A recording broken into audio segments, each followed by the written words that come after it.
Inclusive, a gente estava acompanhando mais cedo, né, Felipe, a fala do presidente do Banco Central, Roberto Campos Neto, num evento lá do BTG, e ele falou que a meta de inflação é cheia, é nesse sentido que o Banco Central trabalha. Disse ainda que a inflação deve ser reprecificada para cima, contaminando os emergentes, mas que não considera que vai haver uma inflação gigante no mundo.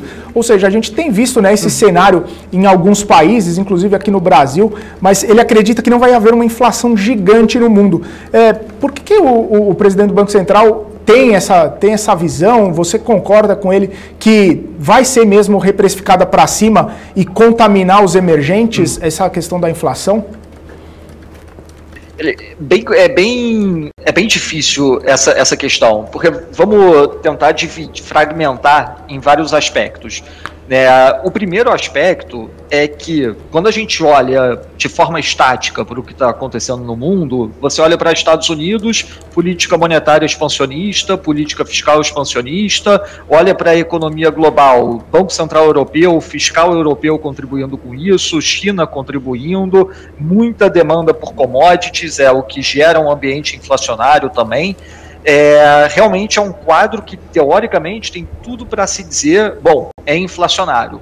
Porém, e aí eu não quero entrar em interpretação do que o presidente do Banco Central disse ou não, ou deixou de dizer, mas existe esse componente, efetivamente, na economia global que contribui para um cenário de inflação um pouco mais elevada. Lembrando, se você está dando estímulo monetário agora, é razoável supor que lá na frente você vai ter mais pressão inflacionária. A mesma coisa com o estímulo fiscal.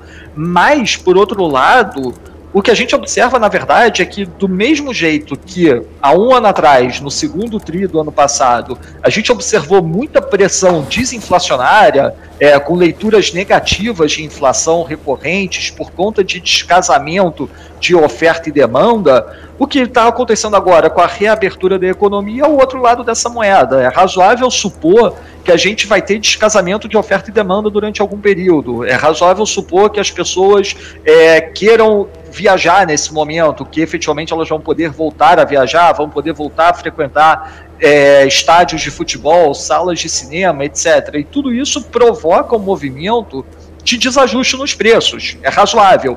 A grande questão é entender se esse ambiente reflacionário, por assim dizer, ele é um ambiente sustentável ao longo do tempo, ou se é principalmente um movimento que a gente está observando agora como se fosse um choque, que posteriormente, naturalmente, volta ali em direção a uma tendência de longo prazo mais amena. Acredito que, sem desconsiderar nesse momento que esses próximos meses são meses de pressão inflacionária, mas pelo menos olhando para um viés de economia dos países desenvolvidos, talvez agora um pouco menos, olhando um pouco menos para o Brasil, mas que o ambiente no geral de países desenvolvidos ele continua sendo um ambiente de inflação razoavelmente controlada. Tanto é que membros do Fed também reforçam essa tese. Eles comentam recorrentemente que os próximos meses são de pressão inflacionária, mas em 2022 provavelmente a inflação volta a ficar bastante controlada. E aí a gente olha para alguns determinantes disso. Por exemplo, os Estados Unidos está com uma inflação muito brutal agora em preços de carros usados. Isso consequência direta da crise que está tendo na produção de semicondutores. Não é razoável supor que essa pressão em cima da produção de semicondutores vá ser extrapolada agora de forma definitiva.